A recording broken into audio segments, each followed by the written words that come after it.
How sorry is the state of South Africa's state-owned enterprises? Here to tell us is Eugene Brink, an independent political analyst. Welcome, Eugene. Thank you, Chris, and good day to the viewers. I believe you have just finished reading André de Ruyter's book on Eskom. Would you mind reviewing it for us? Unfortunately, yes, I will do it for everybody who haven't read it yet or who will read it. Some of my friends have asked me, what's it about?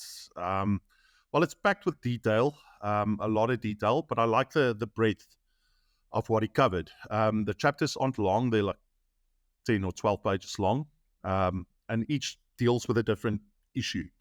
So if you read a chapter per day, you can read it in 2 weeks or so. And one has to bear in mind that a book like this, an autobiography, whether it's with a ghostwriter or you do it yourself, is subjective. And in this case, when it doesn't have a happy ending like this, it's usually exculpatory. So someone tries to justify and tell everybody what happened, because it's not a happy book. It's really something that should concern us all. The details that he provides, much of it is not new. It's been reported on and widely documented in the media, but it's nice to hear it from someone who dealt with it firsthand and how he dealt with it. So it reads almost like a political thriller, together with a spy novel, with some biographical details here and there, and his own views, and also like an MBA case study almost. I remember André de Ruyter addressing our MBA class in 2021, speaking about the job, but mostly speaking on renewables, and that's something he emphasizes quite a lot throughout the book, together with things like political meddling, people who made his life pretty tough. I don't think he is as strident as he could be. I think he held back, but he does single out certain individuals like Gwede Mantashe. I think Gwede Mantashe really made his life pretty hard, because Gwede Mantashe is opposed to renewables, and his base is opposed to renewables. And we also know about the interview that André de Ruyter had on E-News with Annika Larsen. We said, a top-level politician is in the ANC is involved. So draw your own conclusions from that. And and just, I think he must have been crazy or something to get the sense throughout the book. I mean, what motivated him? At one stage he said, it's Dutch bloody mindedness. And then he said, he's more motivated by condemnation than adulation. So the harder you exert pressure on him, that's the type of person he is, the harder you will try to prove you wrong. I think just the CEO of Eskom really has a tangled web that just makes that job absolutely impossible, unless you're a lackey, unless you're a cadre from the ANC being deployed to just make up the numbers and hold press releases and defend everything that's going on there. You have to deal with political role players and various ministers. So you have to deal with the Minister of Energy, which is Gwede Mantashe. You have to deal with the Minister of State-Owned Enterprises, Pravin Gordhan. You have to deal with the President. You have to deal with the Minister of Forests and Environment and Forestries or something like that. Then you have to appear before SCOPA every now and then, and that's something he absolutely loathed doing. But I think the criminality, I think we can't even begin to fathom, what's the criminality that's going on in Eskom itself, but also in Mpumalanga with the cartels. And he names 4 cartels specifically that they uncovered through his private investigation. They had moles within Eskom who could gather intelligence, and they made some pretty accurate decisions about when based on that, when power stations fail and when would certain things happen. They were burning rocks at one point, and people were being bribed everywhere at the weigh bridges, entry points, everywhere else. And he also said, changing the culture. He tells it's packed with anecdotes as well. So I think that's the real allure of a book like this. It's the personal anecdotes that he tells. Not only failures at Eskom that's busy failing Eskom. It's everywhere else. He recounts in vivid detail how he relates some of it to Pravin Gordhan, to the Hawks, to the police, and the dockets would go missing. Everything, the whole investigation would go through. People would be let off on serious charges, like 500 rand bail, and that type of thing. So it's a whole culture of impunity that's busy undermining Eskom. Repeatedly emphasized his commitment to the country and his patriotism. He says that comes from his parents. His parents were immigrants from the Netherlands, and they adopted their country lock, stock, and barrel. And he said, he wanted to do something for the country and really fix these problems. But I think nothing can prepare you for something like this. I don't know. Unless you have wholesale political support, I think, which he didn't quite have even in the beginning, and that dwindled later on. I think he underestimated the extent of the corruption. He also said so, and the criminality at Eskom, and how hard it is to really fire someone underperforming, someone who repeatedly is guilty of clear misconduct, gross negligence and localization. He also takes a really hard swipe at localization. He says he understands that we need to support local industry, but not at a markup of 400 or 500% of what something costs. And then he names, a mop being bought for something like 90,000 rand, and no one picking it up. Ghost inventories in warehouses. And then he speaks about the poisoning as well. On that poisonous note, shall we move on to the other SOEs? Is it really possible for any CEO to run an SOE successfully without political backing?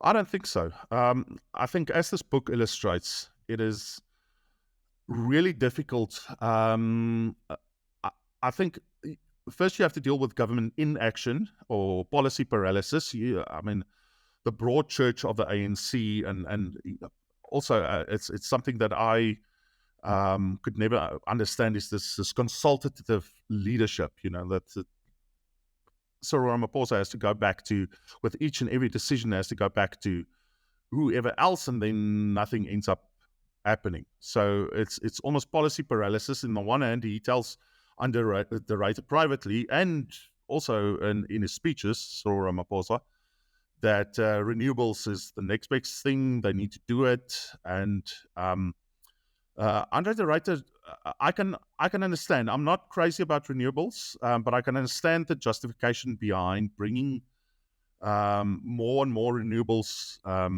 on board. Like you said, in terms of the criminality, you can't steal sunshine and wind. You can steal coal. So you wanted to almost eliminate that factor. It's becoming cheaper, renewables. That's one of the big points of criticism against it. And and then also in terms of our exporters are levying penalties and that kind of thing on products that are being manufactured with coal power, like the US and Europe and so forth. So it is something that Eskom and South Africa as a country need to consider going forward, is the renewables. But he's I get the sense that his relationship with Pravin Gordhan was strained at the best of times. He had his ear, and I don't think there was ever any open conflict, but I think it was just almost benign neglect from Pravin Gordhan's side. he didn't really take André de Ruyter seriously, his concerns and everything else. Gwede he criticizes repeatedly for undermining him in terms of the official message about coal versus renewables. And André de Ruyter said it wasn't. They had set up a plan within Eskom, to get the just energy transition going, and so that coal communities wouldn't be affected. And Gwede kept on criticizing him in public for it, contradicting him, that kind of thing. Cyril Ramaphosa wasn't very supportive as well. The writer calls him. He says he's more a manager of a clubhouse at a golf club than he is a president of the country, of a complex country such as South Africa. He says, a country club manager keeps everyone happy as long as these people are playing golf and these people are playing tennis, and their gripes don't get too big, but the one being there or being able to do what they want to do, then everything is fine, But he says he definitely lacks decisive leadership. And I think for some of André de Ruyter's predecessors, such as Brian Molefe, they had an easy ride. I mean, they had the president's ear. The president was in on everything else. The Guptas was in. Corruption was rife, so-called state capture. I just want to call it just corruption on a grand scale. And they had it easy. And Phakamani Adebe collapsed, I think, in 2018 or 2019 after 2 years on the job. He just couldn't take it anymore. And as long as the government, with its inaction and then also with its harmful policy making, not only policy paralysis, but negative, harmful policies, makes life difficult for people who really want to run a clean ship and a tight ship and, want to do the best with the state-owned enterprises, which are all in the doldrums. They're financially, operationally, none of them can really claim to be a success at this stage. I just think it's not really. You can carry on and you can get government bailouts and so forth, as is the case with Denel. I saw they made a small profit, but that was also due to a government bailout, SAA, you name it, Eskom, various other state-owned enterprises. And if you don't, it's a complex system. Like with Transnet, Portia Derby, who's the CEO now there, she has to consult with. You have to keep literally hundreds, maybe even more than 1,000 at least, of rail tracks safe. That is what this private-public partnership that was recently concluded. That was that. So that the private sector can help and ensure the safety of these rails. So if the police is not doing their job, and they're not, read André de Ruyter's book. We can see it from so many reporting on the subject. The 2021 riots, just normal crime, murders being committed and that kind of thing. Even after his poisoning, they botched that whole investigation. It went nowhere. André de Ruyter's poisoning. And it was. It's without their help and without national treasury. That's another thing that de Ruyter said. It's difficult to build new coal power stations. It takes 10 years, and then you're not getting any money. The whole time, Gwede was haranguing him and telling him build more coal power stations. He says, we can do that, but Kusile Mudepe is way over budget, and there are design flaws in it. So the seeds of Eskom's woes were sown long before he even took over. And he isn't getting any money from Treasury. Treasury doesn't want to give him money for coal power stations. So he was always trapped right in the middle. And I suspect anybody who runs these things and who ruffle some feathers within government is going to have a really tough time. He relays time and time again how he approached the Hawks, how he approached the police in Mpumalanga, and just nothing happens. So it's a whole ecosystem that needs to be managed. It's not only it's not like in the private sector we have, shareholders and you have a board and management and so forth. There's just so much that you need to bear in mind when you do these things, or when you run a state-owned enterprise. Sorry to interrupt you. So what will it take to save us SOEs? Well, I think privatization of many of them, and there are many of them. I think there's something like 300 and something SOEs. We only know about the NEL and the big ones, SAA and Eskom and so forth. But the problem with Eskom is it has monopoly on electricity generation still. That might change with the new regulations, but it's been neglected so long, so it's going to take a while for the private sector and everyone else to come on board and deliver power into the grid and, become self-sufficient and so forth. But like we've seen now with Takatso and SAA, that deal is still at the competition tribunal. They did get the green light, but now there's another problem as well, that, some of Takatso's subsidiaries include Lyft and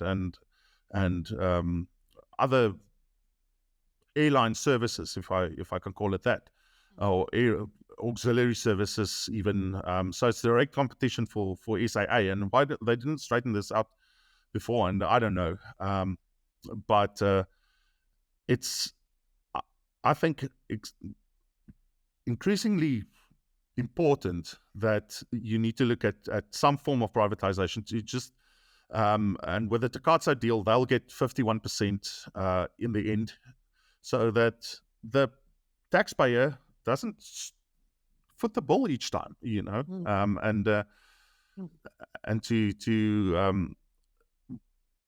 to keep on paying for these albatrosses around our necks. That's the big thing. In the aviation industry, there's a lot of competition. I mean, Mango is even in business rescue now. SAA claims to be expanding its routes. Whether it's profitable or not, I don't know. We'll have to look at the numbers first. That's very difficult. The NEL, like I said, things are looking up because of a government bailout and also a disbursement that they got from the pension fund. And none of these places are successes, but it's so politically sensitive to sell them, to just sell them off. They were created a long time ago, and the ANC saw, okay, well, here's an opportunity first for making money, corruptly or legitimately, and they just carried on with it, but they mismanaged these places to such an extent that they don't have any skills left in them. They don't have many assets. It's not worth much. Eskom is a different story because it's almost certainly at this stage too big to fail.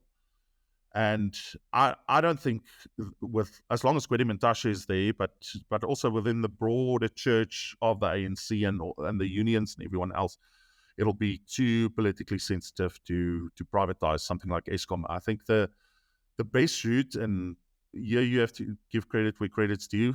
Cyril Ramaphosa did open up the sector, so now it's incumbent on on many other role players to start providing power to the grid, and they need to open up the transmission lines so that consumers such as us, households, businesses, big and small, all have a choice in where we want to actually buy our electricity from. And then I think a change of government. Seeing that the government is so involved still in much of what's going on at state-owned enterprises. I know it's a contentious thing to say, but it's the truth. you can't have the ANC, who is patently corrupt. I won't go as far as Moletsi Mbeki, who calls them a criminal organization, and various other analysts who call them a criminal organization. That's up for debate. But as long as they are there in terms of their policy paralysis and the personalities within the ANC, I don't see this changing, because government is still the sole shareholder of Eskom. And as long as that is the case, and Pravin Gordhan can just come in and fire most of the board or everybody, well, he fired everybody except one person and replaced them all, and he did that at the SAA as well.